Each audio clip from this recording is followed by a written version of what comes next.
नमस्कार विद्यार्थी मित्रांनो, मी या यूट्यूब चॅनलमध्ये आपल्या सगळ्यांचे स्वागत करते। आपण या चॅनलमध्ये सायन्सचे लेक्चर चालू केलेत आणि त्याच्यामध्ये आपले सायन्सचे आतापर्यंत 2 लेक्चर झालेत आणि त्याच्यामध्ये आता आजचे जे लेक्चर आहे ते तिसरं लेक्चर पेशी सिद्धांत म्हणजे सेल थेअरीवर आहे। तर थेअरी म्हणजे काय? थेअरी म्हणजे असे काही नियम किंवा तत्व जे कोणी नाकारू शकत नाही किंवा बदलताही येऊ शकत नाही असे। मग ह्या ज्या पेशी सिद्धांत किंवा सेल थेअरी आहेत जे कोणी मांडल्या तर ते आजच्या लेक्चरमध्ये आपण बघणार आहोत। म्हणजे ह्याच्या मागच्या लेक्चरमध्ये आपण बघितलं की पेशीमध्ये पेशींचा शोध कोणी लावला किंवा पेशीमधील जे घटक आहेत त्यांचा शोध कोणी लावला किंवा पेशीमधील जे घटक आहेत म्हणजे न्यूक्लियस असू दे, DNA असू दे, RNA असू दे किंवा पेशीद्रव असू देत ते कोणी शोधले हे आता आपण बघितलं। तर आजच्या लेक्चरमध्ये आपण थेअरी बघणार आहोत। थेअरी म्हणजे काय? तर हे जे शास्त्रज्ञ होते त्या शास्त्रज्ञांनी काय केलं तर वेगवेगळे जे सजीव आहेत त्या सजीवांचे त्यांनी काय केलं, पेशींचे सॅम्पल घेतले आणि त्या पेशींच्या सॅम्पलमधून त्यांनी जे आत्तापर्यंत कोणीही सांगितले नाही असे काही त्यांनी मुद्दे मांडले किंवा अशा काही त्यांनी थेअरी मांडल्या। तर त्या थेअरी कोणी मांडल्या तर आपण बघू शकतो की त्या थेअरी मानणारे जे शास्त्रज्ञ होते ते 2 होते। एक म्हणजे MJ शिल्डन जो 1838 मध्ये त्याने शोध लावला, तर दुसरा म्हणजे थिओडोर श्वान। हे मेन म्हणजे आपण महत्त्वाचे म्हणू शकतो की हे 2 शास्त्रज्ञ आहेत ज्यांनी सेल थेअरी मांडली। त्याच्यामध्ये आपण विरशॉ पण म्हणतो, पण विरशॉ जर आपण म्हणायला गेलं तर विरशॉने काय केलं तर विरशॉने एक म्हणजे पेशी कशा पद्धतीने निर्माण झाली किंवा कशापासून निर्माण झाली असेल याचा त्याने एक सिद्धांत मांडला। पण जर आपल्याला विचारलं गेलं तर सेल थेअरी किंवा पेशी सिद्धांत जे आहेत ते कोणी मांडले तर त्याच्यामध्ये जर मुख्य येतात ते म्हणजे MJ शिल्डन आणि दुसरा म्हणजे थिओडोर श्वान। तर बघू की 1838 मध्ये MJ शिल्डनने काय केलं। 1838 मध्ये MJ शिल्डनने पेशी हा सर्व सजीवांचा रचनात्मक आणि कार्यात्मक घटक आहे असे सांगितले। शिल्डनने काय सांगितलं तर पेशी हा सर्व सजीवांचा कसा रचनात्मक आणि कार्यात्मक घटक आहे। रचनात्मक आणि कार्यात्मक घटक म्हणजे काय तर ह्याचा अर्थ असा होतो की पेशीची जी काही रचना किंवा पेशीची जी काही वाढ असेल, पेशीची हालचाल असेल किंवा पेशीमध्ये ज्या काही घटना घडत असतील किंवा सजीवांमध्ये ज्या काही हालचाली होत असतील, ज्या काही घडामोडी होत असतील त्या कोणामुळे होतात तर त्या पेशीमुळे होतात असं शिल्डेनने सांगितलं। म्हणजे इथे काय झालं तर इथे आपल्याला पेशीची व्याख्या कोणी सांगितली तर शिल्डेनने सांगितली। त्यानंतर 1839 मध्ये श्वान आला। श्वान काय म्हणाला? श्वान म्हणाला की सर्व वनस्पती आणि प्राणी एक किंवा अनेक पेशींपासून बनलेले असतात। म्हणजेच त्याने असं सांगितलं की कोणतीही वनस्पती असू दे किंवा प्राणी असू दे यांच्यामध्ये पेशी ह्या समान नसतात। प्रत्येक प्राणी प्रत्येक वनस्पतीमध्ये पेशी ह्या वेगवेगळ्या असतात। त्या कशा असतात तर युनिसेल्युलर आणि मल्टीसेल्युलर असतात। आपण पहिल्यांदा बघितलं की एकपेशीय आणि बहुपेशीय म्हणजे काय आहे तर युनिसेल्युलर आणि मल्टीसेल्युलर असे जर कोणी सांगितलं असेल तर तो म्हणजे कोण होता तर श्वान। त्यानंतर आपण बघू की 1855 मध्ये विरशॉ आला। विरशॉने काय म्हटलं तर सर्व पेशींचा जन्म आधीपासून अस्तित्वात असलेल्या पेशींपासूनच झालेला असतो।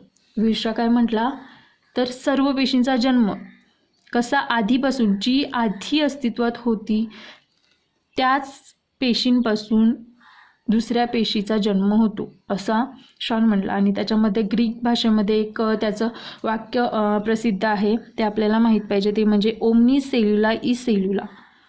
तो काय म्हटला तर ओमनिस सेल्युला ई सेल्युला। ओमनिस सेल्युला ई सेल्युला म्हणजेच काय तर पेशीचा जन्म आधीपासून अस्तित्वात असलेल्या पेशीपासून झालेला असतो। त्यानंतर आपण बघू की सजीव सृष्टीमध्ये पेशी आहेत आणि पेशीमध्ये पेशीचे 2 प्रकार पडतात। एक म्हणजे आधिकेंद्रकी पेशी, दुसरं म्हणजे दुष्केंद्रकी पेशी। आधिकेंद्रकी पेशी म्हणजे काय? प्रोकॅरियोटिक आणि युकॅरियोटिक ह्या 2 शब्दांमध्ये जर आपण बघायला गेलं तर कॅरियोटिक हा शब्द समान आहे। तर कॅरियोटिक म्हणजे काय? कॅरी म्हणजे काय? न्यूक्लियस। न्यूक्लियस म्हणजे काय? केंद्र। आणि आता प्रोकॅरियोटिकमध्ये जर आपण बघायला गेलं तर प्रोचा अर्थ होतो अनडिफाईंड। अनडिफाईंड म्हणजे काय? अस्पष्ट। आणि युकॅरियोटिकमध्ये जर आपण यूचा अर्थ बघायला गेलो तर यूचा अर्थ होतो वेल डिफाईंड म्हणजे स्पष्ट.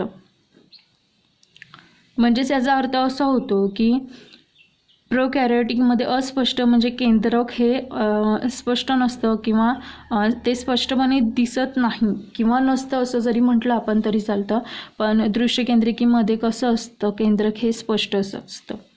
त्याच्यामध्ये जर आदिकेंद्रिकी आणि दृश्यकेंद्रिकीमध्ये जर आपण फरक बघायला गेला तर तो फरक असा आहे की हे आता आपण बघितलंच आहे की त्याच्यामध्ये केंद्रक जे असतं ते अस्पष्ट असतं आणि दृश्यकेंद्रिकीमध्ये स्पष्ट केंद्रक असतं. त्यानंतर काय असतं तर दुसरा फरक म्हणजे ह्याच्यामधील ज्या पेशी असतात त्या आकाराने कशा असतात, लहान असतात. म्हणजे त्यांचा आकार 1 ते 10 मायक्रोमीटर एवढा असतो. आणि दृश्यकेंद्रिकेमधील पेशी ह्या कशा असतात तर आकाराने मोठ्या असतात. म्हणजे 5 ते 10 मायक्रोमीटर एवढा त्यांचा आकार असतो. त्यानंतर आदिकेंद्रिकीमधील पेशींमध्ये काय, तंतुकणिका नसते.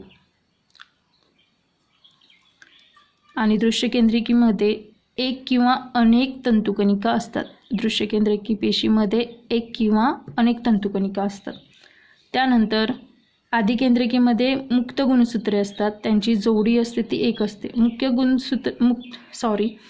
गुणसूत्रे म्हणजे काय तर याच्यामध्ये केंद्रकच नसतो, त्यामुळे त्यातील जे गुणसूत्र असतात ते मुक्त असतात.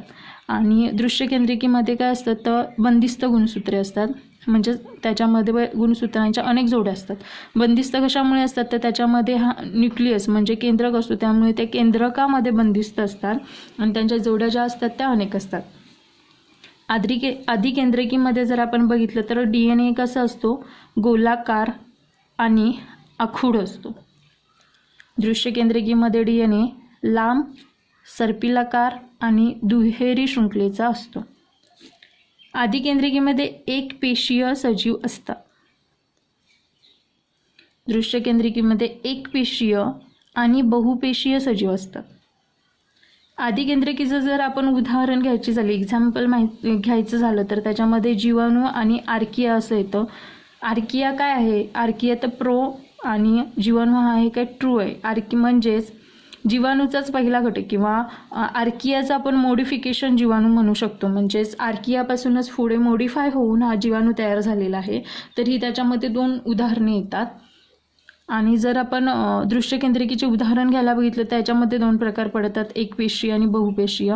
एकपेशीयमध्ये जर उदाहरण बघितलं तर अमिबा येतो, पॅरामेशियम येतं, युग्लिना येतं, किण्व येतं, डायटम येतो, प्लाझ्मोडियम येतो. म्हणजे प्लाझ्मोडियममुळेच मलेरिया होतो. आणि दुसरं म्हणजे बहुपेशीयमध्ये जर आपण बघायला गेलं तर मिकर, बुरशी, शैवाल, वनस्पती आणि प्राणी येतात. तर मित्रांनो, आपण त्याच्यानंतरचं जे लेक्चर असेल त्याच्यामध्ये सेलमधील जे काही घटक आहेत ते आपण उलगडून बघणार आहे. म्हणजे कोणत्या कोणत्या पद्धतीचे जे घटक असतात आणि ते कोणत्या पद्धतीने कार्य करतात हे आपण नेक्स्ट लेक्चरमध्ये पाहू. जर तुम्हाला हे लेक्चर आवडलं असेल तर प्लीज लाईक करा, कमेंट करा, शेअर करा आणि नक्की सबस्क्राईब करा. म्हणजे तुम्हाला मी याच्यानंतरचे जे काही लेक्चर किंवा याच्यानंतरचा जो या सिरीजमधील पार्ट असेल तो बनवेन, त्याचं तुम्हाला नोटिफिकेशन येईल. आणि थँक्यू.